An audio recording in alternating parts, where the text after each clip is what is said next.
Good evening, everybody. Thank you so much for joining us this evening for the Year 9 Information and GCSE Options evening. My name's Gareth Hughes. I'm the Deputy Headmaster here, and I'll be sort of guiding you through what is hopefully going to be an informative 30 to 40 minutes to talk about your son's progress and some of the really important decisions that they've got to make going forward. I'll just start with a few housekeepings and a few introductions. Today with me is Mr. Patrick Crossley, who many of you will know already. He is the Assistant Head Academic here at Victoria College, and he'll be talking to you a little bit about the specifics of the academic side of your son's journey. And we've also got Mrs. Priestley, who is of particular importance to your son. She is the academic head of Year 9, and we'll talk more specifically about some of the Year 9 issues at the moment. I'm here to kind of manage the logistics of the evening and also to sort of introduce. In terms of logistics, could I please ask all of you to, first of all, mute, please, your speakers so that we don't have any interference on the call. So thank you very much for that. I see quite a few smiling faces on the cameras. Please, just to reassure you, you don't need to have your camera on. We haven't got our camera on tonight because we want to focus on the presentation for you, but feel free to turn your cameras off. That's absolutely fine.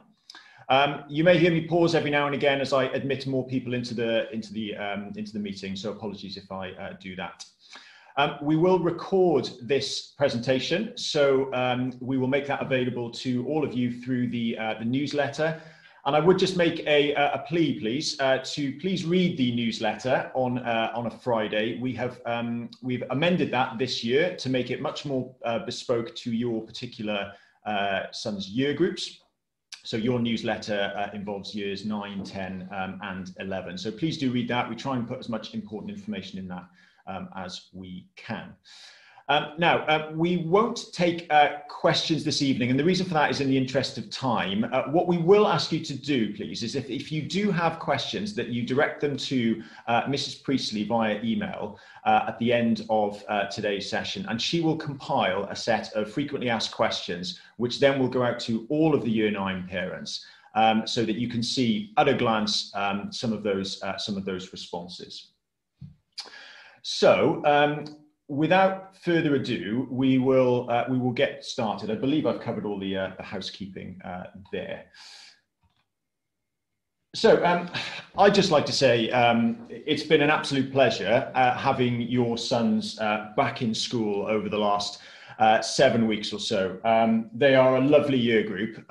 They are happy, bouncing, very keen to please. And today was a particularly high point because we managed to get our bistro back open. So all of them were particularly excited to be around and eating the food. So, you know, they've been very positive. They've engaged well with lessons since we've been back. And, you know, they are a credit to you all. We are essentially now at quite an important stage in your son's journey through Victoria College. This is the first point where they've had to make a really informed decision about what subjects they take moving forward. So the decision shouldn't be taken lightly, but also it isn't the be-all end-all of your son's academic journey. There's still plenty of compulsory elements to the course, but it does give them the opportunity to really sort of maybe hone in on some of the optional subjects that they really like. So it is really important that they make this decision by being well informed, and that's why we're here, and all of my colleagues in school are here as well, is to help them to make those informed decisions. Given that we're in COVIDian times, you know, making good decisions and actually making good progress over the next year is of paramount importance. And, you know, I'm really pleased that all of the boys are in a really good position. They've been well prepared to make really informed decisions on their GCSE choices.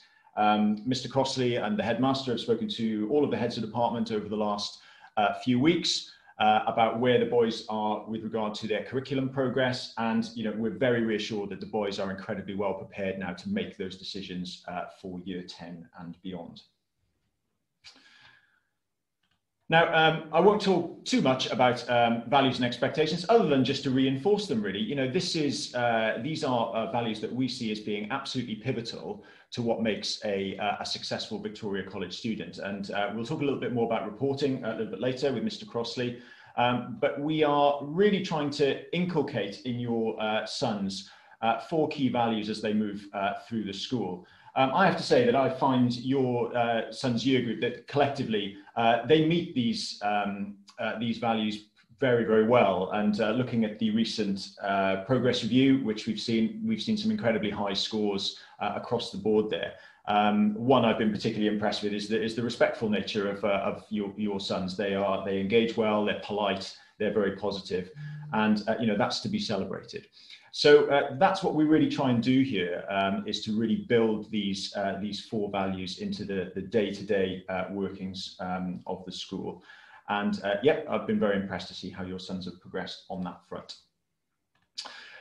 So I am going to hand over now to Mrs. Priestley. Many of you will already have spoken to her at some point over the last half term. She's our academic head of year 9, my apologies. Mrs. Priestley, thank you. Hi, hello everybody. Thank you for virtually joining us here this evening. It's a little bit different to usual, but hopefully you'll still find it useful and you'll find the information on the videos very good for helping you make decisions. So what do I do? As you know, I'm the academic head of year 9. So I'm here really as a kind of an overseer of how your son is doing across all of his subjects, how he's getting on academically across the year. You still have the housemaster, who will deal with pastoral issues, but as we know, quite often these 2 roles kind of dovetail. So I'm here to help raise expectations, instill confidence, improve their performance. I review the things like their progress reviews, and we get in touch with you. We keep you informed if there's anything that we need to do to follow up those progress reviews. We also work really closely with the study centre, which is handy because I'm also the SENCO. So if you have any questions regarding any issues that you think might fall under that remit, I'm the person that you could contact as well. So there's actually quite a lot of people here all looking out for the best interests of your sons. Your first port of call for most things will be the form tutor, because they are somebody who sees them twice a day, every day. So they've got a really good feel for how your son is, what kind of frame of mind he's in, and if he's having a good day or a bad day, things that can impact on them.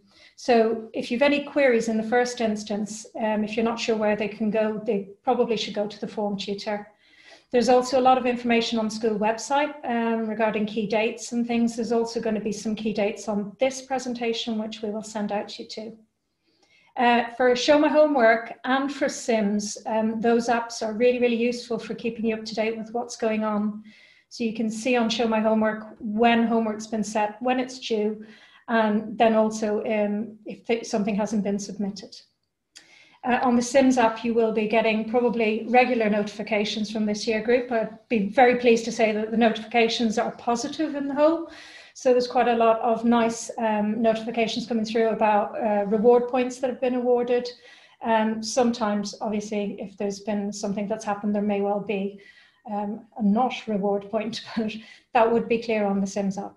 As Dr. Hughes mentioned, it's really, really important that you keep an eye on the newsletter for anything that's going on or for any celebrations that we're having where we want to mention someone by name. Teams for your son is really, really important at the moment. So he really needs to make sure that he can access everything that he needs on Teams. And if he's got any difficulty with that, he needs to let me in the first instance know, and I'll follow that up and make sure he can get everything he needs. I'd like to thank everyone for taking the time to do the surveys that we sent out as well. We sent a survey the week before last, and I'm really, really grateful for everyone for taking the time to fill that in. It's given us some really good information, and I may well be following up on some of that with you individually as well.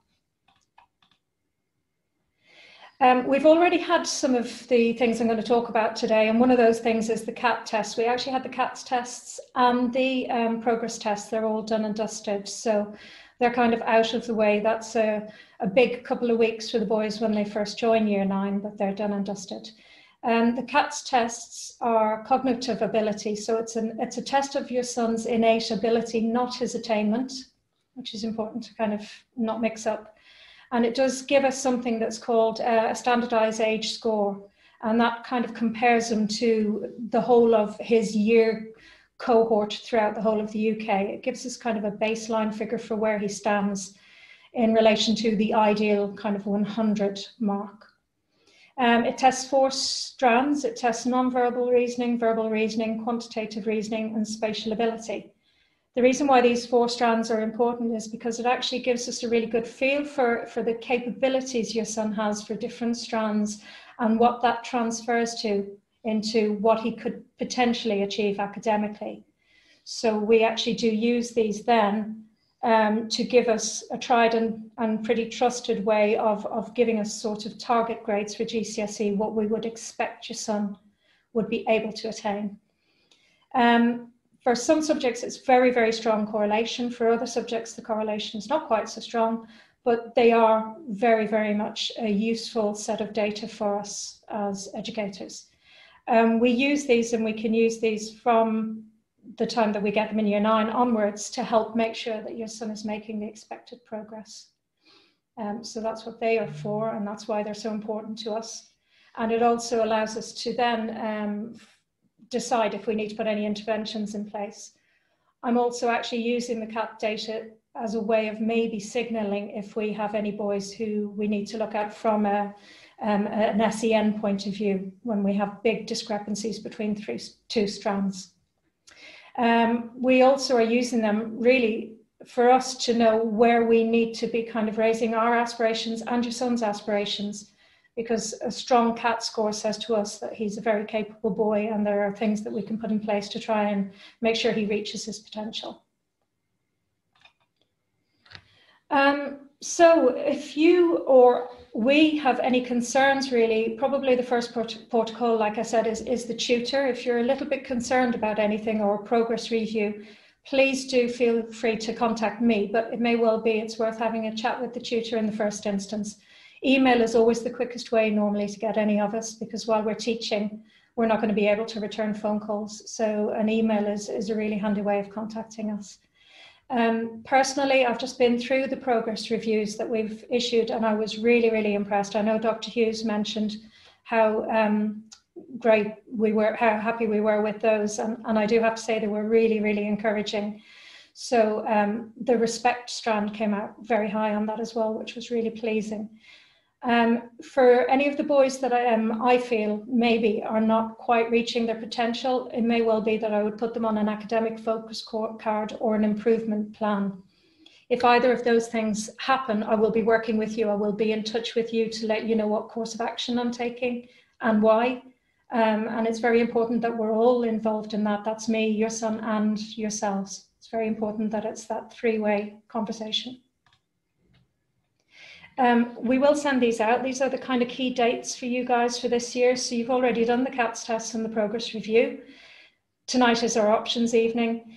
I am sending round information to be used during tutor time to help the boys kind of decide what sort of things they need to consider while they're choosing their options.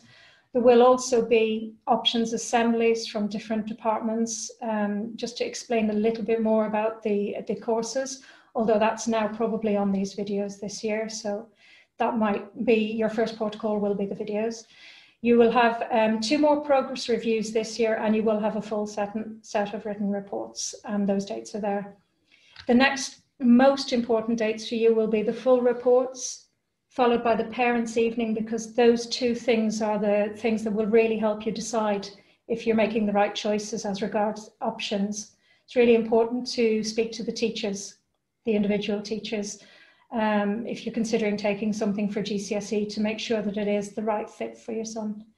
And then we're going to ask for the options forms to be filled in by the 19th of March. That gives us time to make sure we have the proper timetabling and staffing, and it still gives you guys enough time to have got all the information that you need. Okay. Mr. Crosby, thank you. Okay, good evening everyone. It's a real pleasure to be able to talk to you tonight, and it's always a really exciting time of year. This is one of my favourite things to talk about, GCSE options, because it's really the first time in your son's educational journey that he's actually making decisions for himself and having a real say about what it is that he chooses and what his academic profile and programme looks like going forwards.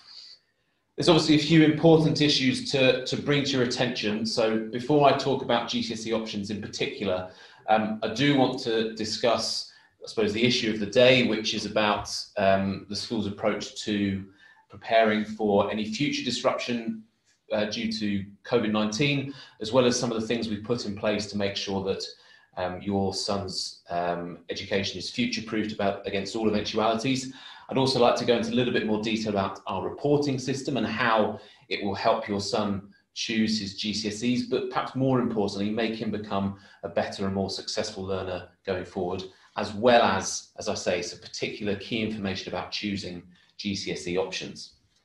Now, you may have seen from many of the headmasters' communications going home over the last few months that we've really had a strong focus on re-establishing school routine, assessing where your boys are, and then putting interventions in place. The first few weeks back were really about getting our boys back into good habits for learning, making sure they were comfortable again in a classroom environment, having been out of it in a meaningful way for a real extended period of time. The only year groups that had formal assessments were our Year 11 and Year 13 groups. However, every other year group in the school, the subject teachers were passing on names to the academic heads of year about particular boys that they had concerns about how they'd re-established themselves back at school and any significant gaps in their knowledge. And then that allows us, with our information from Progress Review 1, to put in place really effective and substantial interventions. You've probably also seen and heard lots about Microsoft Teams over the last couple of weeks and months. It's certainly something we've been investing in very heavily. Your son should now be in a Microsoft team for each of his classes, as per recent piece of information in the Headmaster's weekly newsletter, as well as what has been posted on Show My Homework to the Boys. If there are any questions about Teams, either Miss Priestley or myself are best placed to answer those. But we have been using those to deliver not just lessons in class, but over the last few weeks and months, we've had some boys at home and they've been being dialed into their lessons live via Microsoft Teams as well. So it's a really effective tool for us. Various schemes of work across various subjects have been adjusted to take into account any time in school that was lost before the summer holidays, as well as making sure that your sons are well prepared and supported as they approach their GCSE subject choices and courses and beyond. You again will have seen a really wide-ranging academic support and co-curricular timetable that's been published. Again, lots of opportunities exist, not just for your sons to enhance his academic learning, but also to get involved in co-curricular projects and activities that will further develop him as a learner and widen and broaden his interests.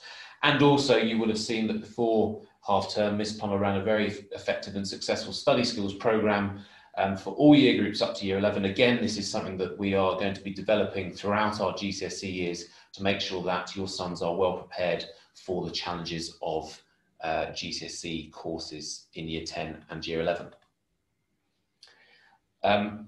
Now, I'm touching the wooden desk here because we're really hopeful that we won't be in a position of any sort of lockdown moving forward. However, the three main areas that we have striven to improve based on feedback that we've received from you and our teachers and our boys as well, can really be summed up in these three areas: more interactivity, more feedback, and a simplified method of delivery. The particulars have been shared in the home learning protocols on Show My Homework through various headmasters' weekly newsletters. Again, this is really designed to make sure that we are future-proofed against any lockdown scenario in the future, to make sure that we can switch to any sort of remote or home learning provision as smoothly and as seamlessly as possible. Now, you might have noticed a change to your son's reporting. Your son's progress review that you received just before the half-term break. You would have also seen a, well, hopefully it was not too stilted, but you would have certainly seen a video that I tried to record and make it as simple and straightforward as possible to explain some of the changes we've made. And it's really important to stress that values are what we value, and which is why we've incorporated and hardwired our 4 school values into our reporting system. They're not just words that are on the wall at the front of a classroom. They're not just words on our website or on parent presentations.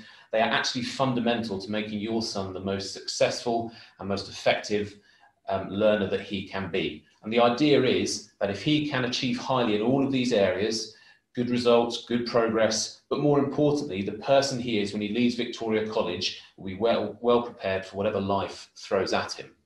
Now, the one thing that we would never include in any Progress Review 1, which comes out before the autumn half term, is an attainment grade. That is always first introduced at Christmas time, and nothing changes in Year 9 and nothing changes with our new values-based reporting system. You will receive for each of your son's subjects, whether he is exceeding expectations, on track or not there yet, in each of his curriculum subjects. All of the robust tracking and intervention takes place behind the scenes, and that's where myself and Miss Priestley work very closely together to make sure that the information that we have on your son from his Cat 4 test is really put in place to ensure that he is making the progress he should do, he is meeting the targets that we've set him, and also he is best placed to arrive at his GCSE courses and flourish in those, and then move on to the next stage, whatever that looks like, achieving and surpassing whatever his targets might be. And what we've done is hardwired not just traditional reporting metrics like homework, behaviour, effort in class to our values, but actually by attaching a numerical value to them. That means we can do some really detailed analysis in the background to make sure that your son's progress review not just looks like this for you, but we get a picture of the entire year group, the entire subject cohort, the teaching group, and it allows us to really make sure that we are putting in place effective interventions, and also celebrating and recognising and rewarding whenever a boy has done something particularly well or of particular note. Now, I suppose this is the real reason you're here. This is the real guts of the evening. And as I said, it's my absolute favourite thing to talk about because it's just such an enjoyable opportunity to be involved with such an exciting time in your son's educational journey. It is always so exciting to start talking to them about what it is they're choosing, why they're choosing, what careers they're thinking of doing. And I suppose the first thing to say is that we absolutely do not know what your son is going to be capable of in 10, 15 or 20 years' time. Absolutely no idea. We could be talking to parents of future Formula 1 drivers, engineers, actors, Premier League footballers, and anything else in between. We really don't know what it is that our young men at Victoria College are capable of in the future. And so therefore it's not our job to tell them what they can't do, it's our job to help them achieve whatever it is they want to do and give them all the opportunities that will help them be successful at whatever they set their mind to. And as I said, it's a really exciting time because for the first time they go down from 16 subjects into 10. Now, having spoken to a number of your sons over the last couple of days, many of them seem quite delighted at being able to get rid of 6 or so subjects as they moved into year 10. But it does mean that if you're trying to think of 6 subjects that you don't want to carry on with, that this sort of decision does require a little bit of consideration. There's certain things that might help you in making that decision. It's not an exact science at all. There is no hard and fast approach that will guide your son, but there are a number of things that he does need to consider and you need to consider, and myself and Miss Priestley and Dr. Hughes are all here to help guide, and it will certainly be a really unique and individualised approach to what it is the right combination of options for him. You probably are aware already that there are a number of subjects that are core to his curriculum moving forward into year 10 and year 11. So unfortunately, maths is one of those and English is one of those. So if he's not that keen on maths yet, then certainly he will be by the end of year 11. But it's also a really fundamental building block to lots of his other GCSEs and A-levels in the future. And that is why we have a core and optional curriculum as well.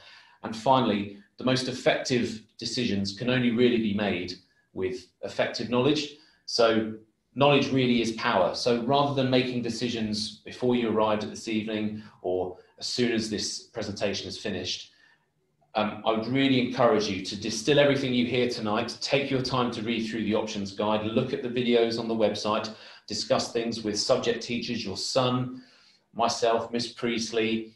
You've got the rest of this half term, the Christmas break, a written report, as well as a parents' evening before we do come to some concrete decisions. And it's really worth stressing that it is so important to consider lots of different options and lots of different aspects when it comes to making that decision.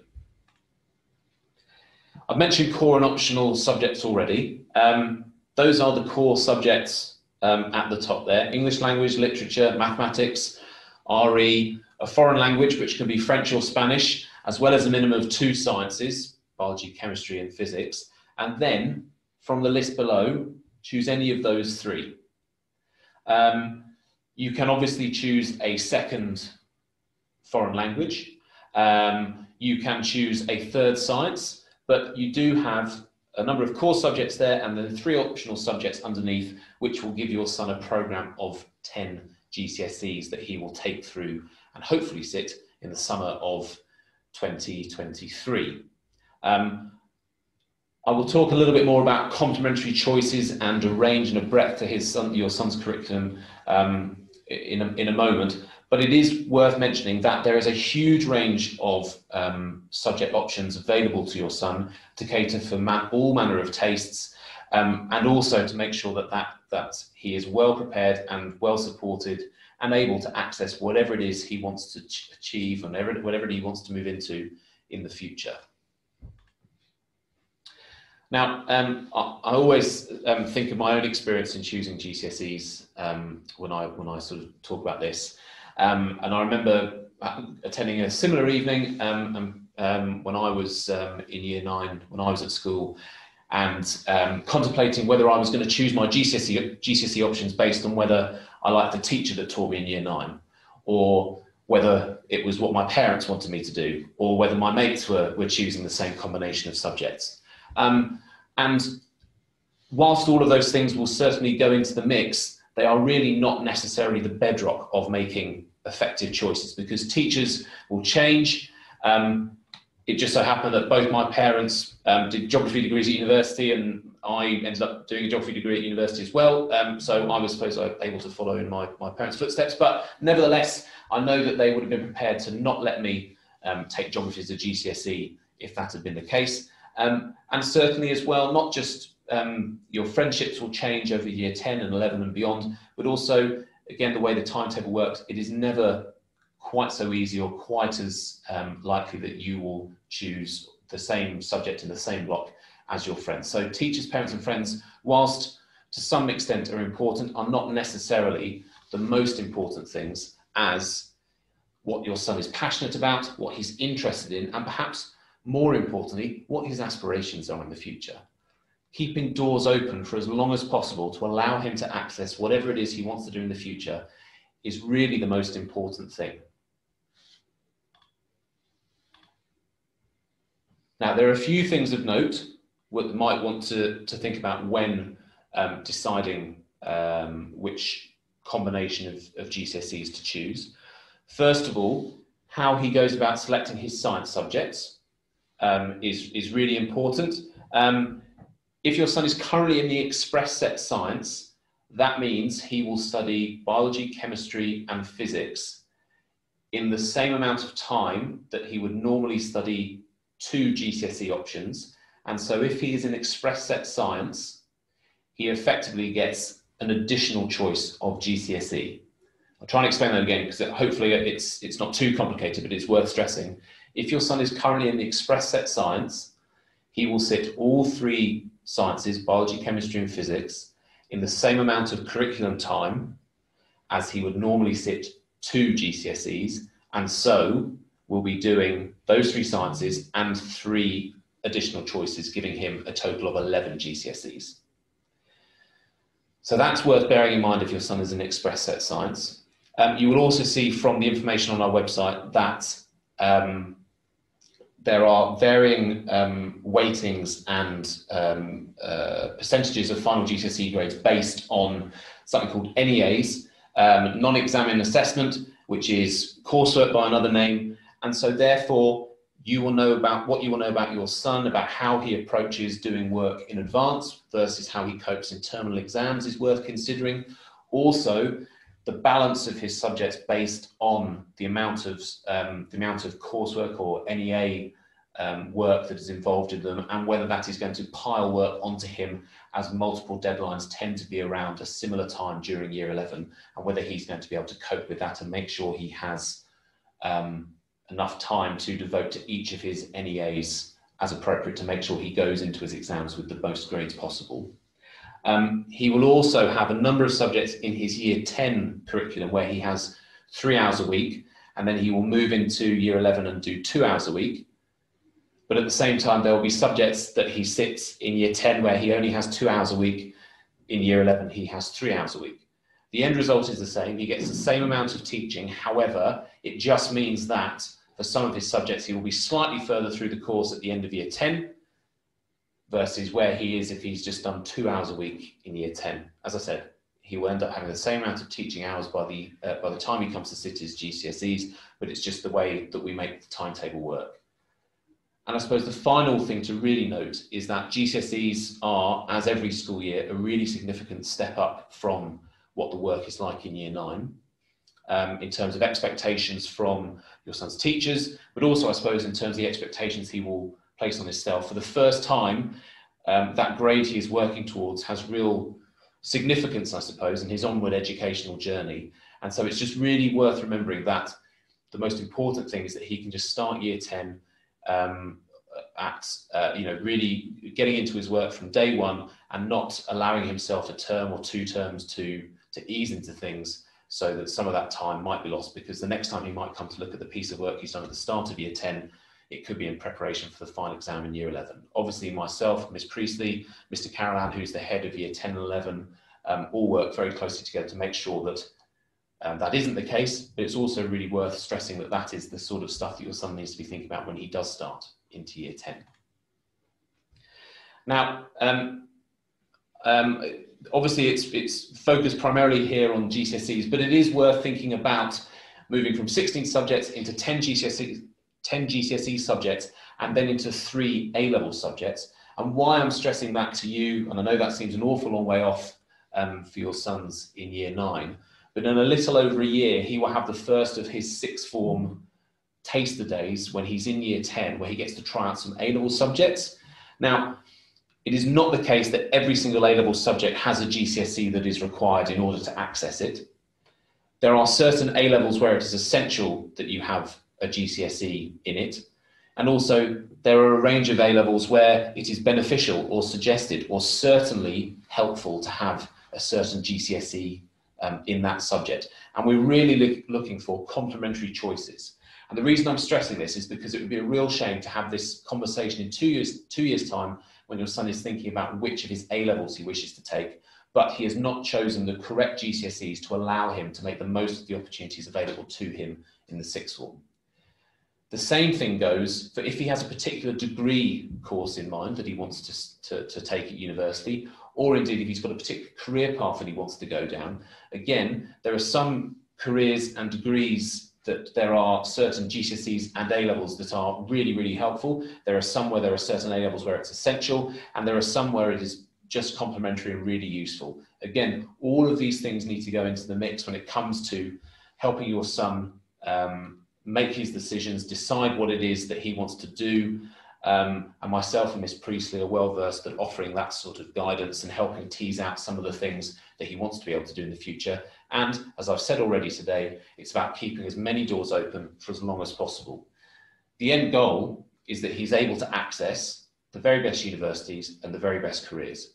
That doesn't mean he has to go into Oxford or Cambridge. It doesn't mean he has to go straight in and work in finance in town or in London, but we do hope that our boys have the opportunity, have the skills, have the grades, have the attributes, have the interests to access the very best universities and the very best career paths.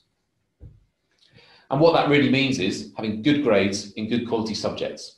Now, we're really proud of the GCSE provision and offer that we provide. We're really proud of the way that it prepares boys for the next step. And we're also really proud of the good grades that we are able to help our young men achieve at GCSE and A-level. But that's really what we're striving for, and that's really what we're hoping to help your son achieve: good grades in good quality subjects that keep as many doors open for him into the future as possible. But it's not just about grades. There's extensive enrichment opportunities and an extensive enrichment program for him, not just to supplement his studies, but also to make him a really interesting and a really interested person about what is going on around him. That won't just help him in his future life, but it'll help him make sense and really develop his higher order thinking and higher order skills when it comes to accessing the GCSE courses that he's studying in year 10 and 11. There are lots of opportunities as well for him to display leadership, not just in the sixth form, but in year 10 and year 11 as well. And that's something that we'll be developing more and more over the coming years, allowing him to really take a leadership role within the school. And again, really fundamentally, I know it seems a long way off, but it is also really important that once he receives his GCSE results in the summer of 2023, just try and get that right, myself, Dr. Hughes, Mr. Fall, the head of sixth form, we're all here to offer a really, really robust post-results service. So if he thinks about changing his post-16 choices, if he wants to think about remarks or retaking GCSEs or whatever it might be, we are here to provide that. It's not just the case he picks them up at the end of August before he starts the sixth one, then we say bye-bye to him for 2 weeks before he comes back in the sixth one. There's a really invested and strong and robust post-results progress to make sure that the results he gets, the information he has, leads into excellent choices in the sixth form. Now, it would be perhaps wrong of me to be at a GCSE options evening and not talk about public examination results. I've already mentioned our strong track record of helping our young men achieve consistently high percentage of really top grades. That largely comes from us having high expectations of your son, helping him achieve his best, helping him surpass his best, giving him the right guidance, the right advice at the right time to make sure that he does achieve and surpass his expectations, your expectations, and our expectations. It does mean, though, that you need to have high expectations of us as well, and I'd really encourage you to have high expectations of us. And therefore, as Miss Priestley said, working together, we can do the very best for your son over the next 2 years and beyond. As well as the raw numbers and percentages of grades 9 and 7, the other thing we're perhaps most proud of is that consistently, year on year, we add value to the expected and target grades that are based on national cohorts. So by choosing to study GCSEs at Victoria College, we will not just help your son achieve the grades that someone with his equivalent baseline scores would achieve nationally, but we help him achieve that little bit more. And typically, it's just under a grade higher across the board in every subject, in every boy in the school over the last few years. And that's something that we're really, really proud of and consistently striving to continue to get better. And finally, again, as I've already said, our school leavers typically have the skills, the attributes, the academic qualifications, and the good range of academic skills to go to the very best universities in the UK or abroad, or straight into employment. Now, there's a number of next steps to consider, in addition to all of the information I've thrown your way. But the first thing to point out is that there are subject videos on our school website underneath the learning page, which I'll direct you to in a moment. There is also the GCSE Options Guide, which again is available on our school website. Those are the two things that you have the opportunity to explore at your leisure. And again, once you've left this online meeting today, you want to go away, take some time to consider it over the next few weeks and days and months. That's absolutely fine. All of the information will remain there for you, and we will make sure that the specific links are posted to you along with this presentation in the headmaster's bulletin on Friday. Alongside that, and I can already see a number of boys in year 9 coming up to me tomorrow and starting to talk about what it is their GCSEs might look like. And I'd really strongly encourage your sons to do that, if not tomorrow, if not next week, but certainly over the coming weeks and months, to start speaking to his subject teachers, to start finding out a little bit more about what GCSE geography might look like, and to help them get a much better understanding about what it is that their subject looks like in the future. There's also a strong focus on careers, the building blocks that need to be in place, or certainly are helpful to have in place when it comes to choosing certain careers. And if your son doesn't know what he wants to do when he's 25, 30, or even 40, that's absolutely fine. The name of the game then shifts to helping him keep as many doors open for as long as possible, but also making sure he's got the real academic building blocks and personal attributes in place to help him be successful in future. Ms. Priestley's already mentioned the assemblies and optional subjects, but again, if there's something a little bit more formal, a little bit more concrete, and if you want to discuss something in even greater depth, the vast majority of time that myself and Ms. Priestley spend doing over the next few months is discussing things with boys, with parents, over the phone, in person, via email, when it comes to making these final choices. Because as I said right at the start, it is so important that before that 19th of March deadline, that your son has had the opportunity to digest, take in, discuss, think about and decide all of the bits of information that go into making his bespoke GCSE programme. I mentioned where you can find the GCSE Options Guide. It's on our school website, so if you go to the victoriacollege.je, underneath the tab that says Secondary School, and then hover down to the Learning page, you'll see it down there on the right-hand side. It is a PDF for you to click on, and in that you can see all of the different courses available, a breakdown of the topics that are covered, a weighting of the courses and how much they're assessed by NEAs, terminal exam, the different periods, or the different course content that is in there. Again, lots of that information might be of use and of interest to you, so that's where that exists as well. And I've already sort of introduced myself. I know Dr. Hughes and Miss Priestley have as well, but for your information and for your help and support with anything, there is our tutor team contact. There are also the contact details for the three of us, as well as some other really important people that might be able to help your son when it comes to him making his GCSE options choices. As I started by saying, it is just such an exciting time to be involved with young men when they're making decisions about their futures. It never ceases to amaze me just how varied and unique and different all the things they're thinking about. It's really encouraging and exciting to listen to them talk about what it is they want to be able to do in their futures, what it is that they're thinking of doing, and that's why it sort of makes this process just one of the most enjoyable things you can ever have professionally, because it's so wonderful to hear what your sons want to do in the future. I really look forward to talking to your sons about what it is they want to do. I really look forward to chatting to you over the phone or in person at some point in the future about what it is your son wants to do in the future, and making sure that he can move into year 10 with the very best GCSE programme to help him do whatever it is he wants to do in the future. Well, thank you very much, Ms. Priestley and Mr. Crossley, and thank you very much to you as parents for listening to us present to you tonight. There's been a lot of information that's come your way, and I'm sure that you have found some, if not all of it, very useful.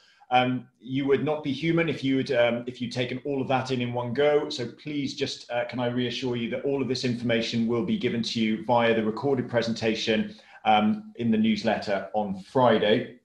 And as Mr. Crossley mentioned, all of the information with regard to GCSE option choices and curriculum guides and so on is available on our website under the secondary school learning page. So please do spend some time discussing with your sons, chatting to them about those pieces of information.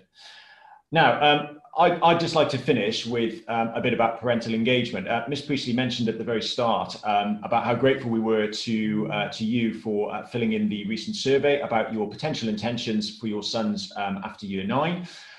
We've had some brilliant data, not only from you as parents, but from your sons. and Miss Priestley and I will be digesting that information over the next few days. Please do expect a potential follow-up call or an email from us to discuss some of those results. It's really helpful for us to know what you are considering doing and any issues that might have been thrown up from that. Our goal is to make sure that that transition between year 9 and year 10 is as seamless and as enjoyable as possible for your sons.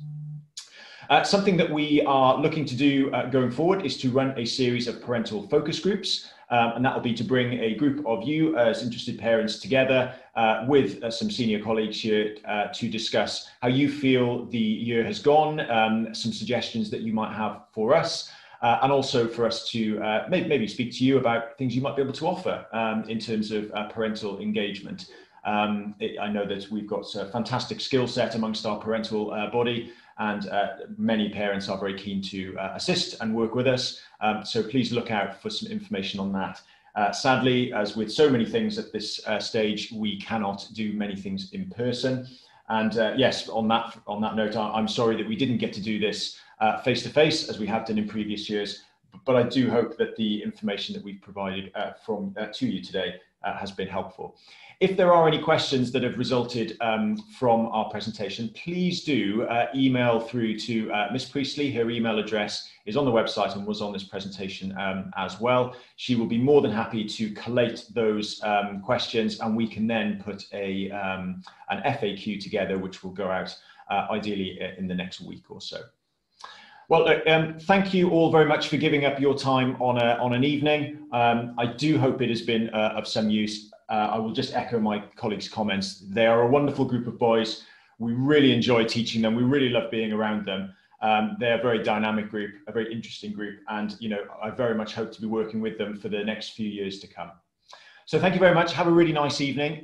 Please do stay safe and well in these times. And we look forward to speaking again soon. Thank you and good night.